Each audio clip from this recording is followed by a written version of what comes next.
wàhálà mà ti wà báyìí lórí ọ̀rọ̀ ikú bàbá Suebebe tí a gbọ́ ní all of a sudden ní àná wípé bàbá Suebebe dákẹ́ sí hospital. Lizzy Anjorin sọ wípé àwọn bloggers méjì kan tí wọ́n popular dáadáa lórí ayélujára Facebook ni wọ́n bully bàbá Suebebe to death. Ẹ̀gbọ́n ẹ̀yin èèyàn ṣé lóòótọ́ ni pé wọ́n bully bàbá Suebebe pé bully tí wọ́n bully bàbá Suebebe ló mú kí bàbá Suebebe kí wọ́n jáde láyé. Esabod àti Dorcas ni wọ́n jọ bully Suebebe. Esabod àti Dorcas wọ́n bully máa yẹn ti kú láti last year. Ó ṣẹ̀ṣẹ̀ kú officially ni. Ọ̀rọ̀ yìí mà wá gbẹnu tán o ẹ̀yin èèyàn. Ẹ tún káàbọ̀ sórí ìkànnì Digi Naija television tẹ́yin bá ṣe ń wò mí fún ìgbà àkọ́kọ́ tẹ́ bá ṣe ń wò mí for the first time. Ẹ má bá mi subscribe kẹ́dẹ̀ máa follow wa ní gbogbo channels wa. Ẹ like fídíò yìí kẹ́sì má bá mi share kó máa lọ lórí ayélujára. Bẹ́ẹ̀ lẹ sì láǹfààní gbogbo èrò tẹ́ bá ní lórí ọ̀rọ̀ tá a tún mú wá lọ́tẹ̀. Ẹ máa jù sí comment section. All of a sudden la gbọ́ ikú bàbá Suebebe ní àná Wednesday June 12 ọdún 2024. Àtìgbà náà sì ni a lot of oríṣiríṣi ọ̀rọ̀ tí ń lọ káàkiri lórí social media nípa wípé níbo ni wọ́n máa sin òkú bàbá Suebebe sí, pẹ̀lú bó ṣe pé a lot of controversy ti wà pẹ̀lú àwọn mọ̀lẹ́bí bàbá Suebebe tẹ́lẹ̀tẹ́lẹ̀ kí bàbá Suebebe tó jáde láyé. Ṣé mọ̀ pé pásítọ̀ Agbala Gabriel tí ó ń tọ́jú bàbá Suebebe wọ́n jáde síta láti wá ṣàlàyé pé àwọn mọ̀lẹ́bí bàbá Suebebe kankan pé wọ́n wá yọjú wo bàbá Suebebe látìgbà tí àwọn ti gbé wọn sí ọ̀dọ̀. Òun ló wá jẹ́ kí ọ̀pọ̀ máa wò pé kí ló wá fẹ́ ṣẹlẹ̀, kí ló fẹ́ jẹ́ outcome gbogbo nǹkan tó wà ńlẹ̀ tẹ́lẹ̀tẹ́lẹ̀ tí wọ́n rí yanjú kí bàbá Suebebe kí wọ́n tó jáde láyé. Ìyẹn wá lọ bẹ́ẹ̀ yẹn ní apá kan. Tẹ́ bá tún rántí pé nígbà tí controversy lè tó ṣẹlẹ̀ pẹ̀lú Pastor Gabriel àti Muyideen tí ó wáyé, àti Lizzy Anjorin ṣe fídíò kan nígbà yẹn tó go viral tí wọ́n ti ń sọ wípé Pastor Agbala Gabriel máa go down fún nǹkan tí wọ́n ṣe fún Muyideen pé kán mark wọ́ọ̀dù wọn páwọn ọlọ́pàá máa wá gbé Pastor Agbala Gabriel, tí ó sì ti receive a lot of backlash láti ọ̀dọ̀ àwọn èèyàn tí wọ́n wò pé báwo ni Madam Lizzy ṣe máa sọ irú ọ̀rọ̀ burúkú báyìí jáde sí Pastor Agbala Gabriel. Now Aunty Lizzy ti wá jáde tán láti wá sọ wípé àwọn kọ̀ǹtrà láti já Pastor Gabriel sí nǹkan imminent nǹkan táwọn ti rí wípé ó máa ṣẹlẹ̀, aburú táwọn ti rí pé ó likely pé ó máa ṣẹlẹ̀ sí Pastor Gabriel làwọn ń try láti já wọn sí, pé kì í ṣe pé àwọn ń sọ ọ̀rọ̀ yẹn directly pé àwọn làwọn máa drag Pastor Gabriel wálẹ̀, but àwọn kan wà tó ṣe wípé àwọn tí wọ́n bully, but tó ṣe pé àwọn tí wọ́n kọlẹ̀ bully bàbá Suebebe lásìkò tí wọ́n wà láyé òun ni wọ́n ṣe tán láti já Pastor Gabriel bọ́. Ọ̀rọ̀ ìgbẹ́nu tán ẹ̀yin èèyàn, ẹ jẹ́ kí n play fídíò Madam Lizzy fún gbogbo wa báyìí káàdìjọ gbọ́. Tẹ́ bá ṣe wá ń gbọ́ ẹ má bá mi fèrò yín nípa ẹ̀ sí comment, má wá padà wá ká wá sọ̀rọ̀ lórí ẹ̀. Esabod àti Dorcas ni wọ́n jọ bully Suebebe. Esabod àti Dorcas wọ́n bully máa yẹn ti kú láti last year. Ó ṣẹ̀ṣẹ̀ kú officially ni. Máa yẹn ti kú láti last year. Esabod àti Dorcas wọ́n ṣe worst wọn fún máa yẹn. Wọ́n bully máa yẹn, wọ́n bully Gebu, and I stood for Gebu and Baba Suebebe. Ma cut video yẹ ma trend abẹ trend ẹ. Ibi lẹ ti máa gbọ́n. Ibi lẹ ti máa gbọ́n. Ibi lẹ ti máa gbọ́n. Ibi lẹ ti máa gbọ́n. Àti last year ni Dorcas àti Esabod ti yanjú máa yẹn. Mi mọ̀ pé mi máa yẹn lè gùn tó level yìí. Mi believe it, because the bully was out of this world. Because wọ́n fẹ́ kí Suebebe ó kú sọ́dọ̀ Gebu kó lè di ọ̀ràn sọ́run Gebu. Ta ló gé fídíò tí mo ṣe tí mo fi expose next move Esabod àti Dorcas nínú ìjọ Gebu? Ta ló gé fídíò yẹn tó ń sọ pé èmi sọ pé mo fẹ́ mú Gebu wálẹ̀? Ṣé wọ́n ti mọ̀ pé Suebebe máa kú ni? Àbí kí ló ṣẹlẹ̀ gangan? Kí ló ṣẹlẹ̀ gangan? Okay, Suebebe ti kú sìn.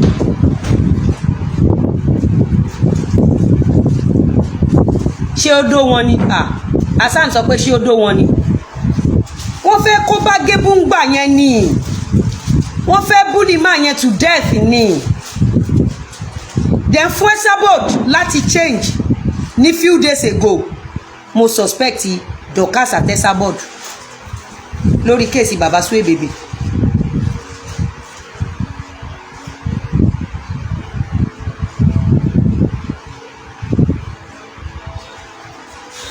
Gbádùn mi because Esabod never supported and never rooted for Gébú. For Esabod láti sáré change ní few days ago àti ẹ mọ̀ pé kété wà lábẹ́lẹ̀ tó ń parí iṣẹ́ yẹn àwọn Esabod ló cut fídíò yẹn. Mo tún fẹ́ fi nǹkan kan hàn yín ẹ wá wo nǹkan tẹ́ lè bá mọ̀ pé Dorcas àti Esabod lọ́wọ́ ń bẹ dáadáa ẹ má bọ̀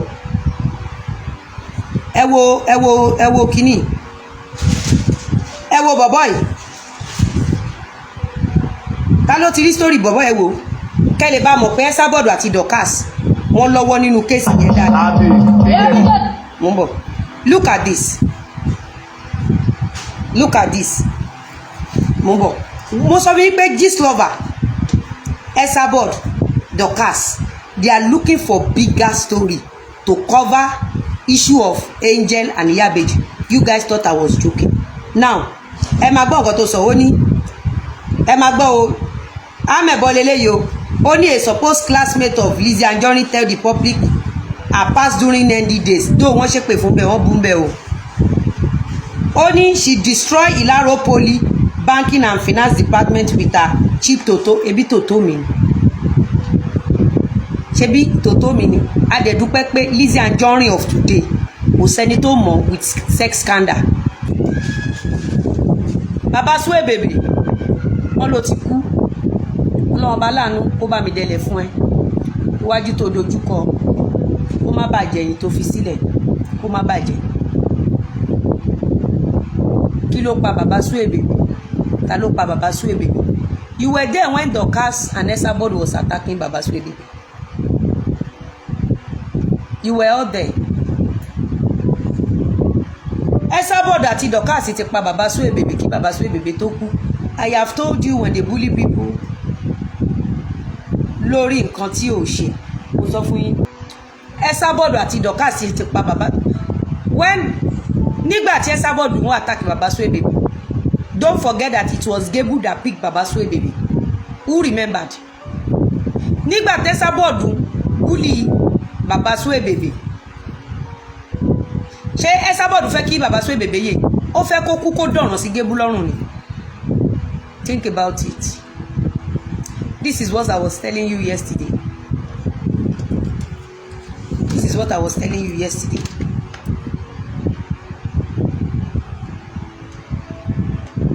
Ọlọ́run ní jẹ́ ká tẹ́nítìkà. And I heard the issue of Gébú. Mo mọ bí mo ṣe lè pe Gébú sí àkíyèsí pé àwọn ọ̀tá ẹ ló fi ṣọ̀rẹ́ ìwọ ló mẹni tó gbé ẹ lọ sọ́dọ̀ wọn tí gbogbo yín jọ ń rò máa sára yín. Go and watch this show. I said Gébú, go and get family of people you built house for. Get your lawyer, sign paper. Ṣó dìgbà tí máa fi gbogbo ẹnu sọ fún yín pé lára àwọn tó ń kọ́lé fún ìkan máa kú. Ṣó dìgbà tí máa fi gbogbo ẹnu sọ fún yín. The show was made on June 4. This is the video Esabod cut. But àwọn Esabod cut video yìí torí wọ́n shock pé Lizzy ti tú àṣírí àwọn gist lover. They need a bigger story to cover Iyabeji and Angel case. I have told you this. Mo sọ bẹ́ẹ̀ bí mi sọ bẹ́ẹ̀ fún yín. It takes ẹni tó ti plan fún Gébú. Ẹ rí wípé bí mo ṣe fẹ́ ran Gébú lọ́wọ́ ẹ rí pé mo jẹ̀bi. Mo dẹ̀ ń sọ fún gbogbo yín wípé mo sọ fún gbogbo yín mo sì sọ lánàá. Mo ní àwọn ọ̀tá Gébú ló ń ṣe kéèsì Gébú. Mo sọ fún yín mo ní àwọn ọ̀tá Gébú ló ṣe kéèsì Gébù. Ó ga o ọ̀rọ̀ lẹ́gbọ́ lẹ́nu Madam Lizzy Anjorin yìí kí lè rò tìyín lórí ẹ máa bá mi jù sí comment àmọ́ ní èrò ti tèmi èmi ò lérò wípé àwọn tó búlì bàbá Suebebe nígbà tí bàbá Suebebe wá apologize fún àwọn obìnrin látàrí àwọn actions kan tán náà wọ́n ti take ní past tí wọ́n apologize nígbà yẹn èmi ò feel pé bullying tí wọ́n receive from àwọn bloggers ni ó jẹ́ kí bàbá Suebebe kí wọ́n jáde láyé because gbogbo wa là ń fojú rí gbogbo ìgbà tí Pastor Gabriel bá ti gbé bàbá Suebebe jáde fún donation a máa ń gbọ́ bí bàbá Suebebe fúnra ẹ̀ ṣe máa ń fẹnu ara ẹ̀ sọ wípé àìsàn tó ń worry àwọn yẹn pé àìsàn yẹn ń disturb àwọn gidi gan pé a máa ń gbọ́ bí bàbá Suebebe ṣe máa ń complain bitterly nípa state of health wọn so èmi ò believe wípé ẹni tó ní irú ìpèníjà àìsàn bẹ́ẹ̀ yẹn ni ó wá ṣe wípé bullying ló máa wá jẹ́ kí irúfẹ́ èèyàn bẹ́ẹ̀ yẹn kí ó jáde láyé èmi èrò ti tèmi èmi ò rò pé bullying tí wọ́n bully bàbá Suebebe ni ó ṣokùnfà ikú bàbá Suebebe bí kì í ṣe wípé àìsàn tó ti wà lára bàbá Suebebe already ó ti wọ̀ wọ́n lára gbogbo alásìmọ̀ pé tí àìsàn bá dé stage kan tọ́lọ́run bá ti kádàrá wípé àìsàn yẹn ló máa múyàn lọ kò yẹn kó ṣorí fífọ́ lásán gan ni á mú irúfẹ́ ẹni bẹ́ẹ̀ lọ ni so èmi ò rò pé bullying or no bullying ló fa ikú bàbá Suebebe it is okay for Aunty Lizzy láti ṣe damage control nípa ọ̀rọ̀ fídíò wọn tó trend níbi tó ti ń sọ wípé Pastor Agbala Gabriel máa calm down àwọn máa fọlọ́pàá gbé Pastor Agbala Gabriel it is understandable fún wọn láti ṣe damage control láti lo opportunity ti bàbá Suebebe láti fi lè ṣe damage control fídíò yẹn tí wọ́n ṣe síta nígbà ọ̀rọ̀ muyideen but èmi ò lérò wípé àwọn tí wọ́n dárúkọ yìí ni wọ́n wà nídìí ikú bàbá Suebebe bet tó bá wà lọ ń jẹ́ wípé òótọ́ ni gbogbo nǹkan tí Aunty Lizzy Anjorin sọ yìí ó máa brutal gan because èmi ò mọ reason tí ẹlẹ́ran ara á fi máa wá ìṣubú ẹlẹ́ran ara bíi títì ojú ọ̀run tí gbogbo wa ń wò lókè ó tẹ̀yẹ́ fò láì fi ara kanra kí wá lóde tí a máa bínú ara wa to an extent tó ṣe pé a máa wò pé kí lágbájá ṣàjábọ́ òní ó máa jẹ́ ìdùnnú títì èèyàn ó lágbára ó gbẹ̀nù tán gbogbo ojú tẹ̀yìn náà bá wá fi wo ọ̀rọ̀ yìí ẹ máa bá mi jù sí comment section ẹ má gbàgbé láti máa bá mi subscribe kẹ́dẹ̀ máa follow wa ní gbogbo channels wa ẹ like fídíò yìí kẹ́sì máa bá mi share kó máa lọ lórí ayélujára ire lójú owó rí ire lójú èmi àti yín àmàrí ó tún dìgbà kan náà.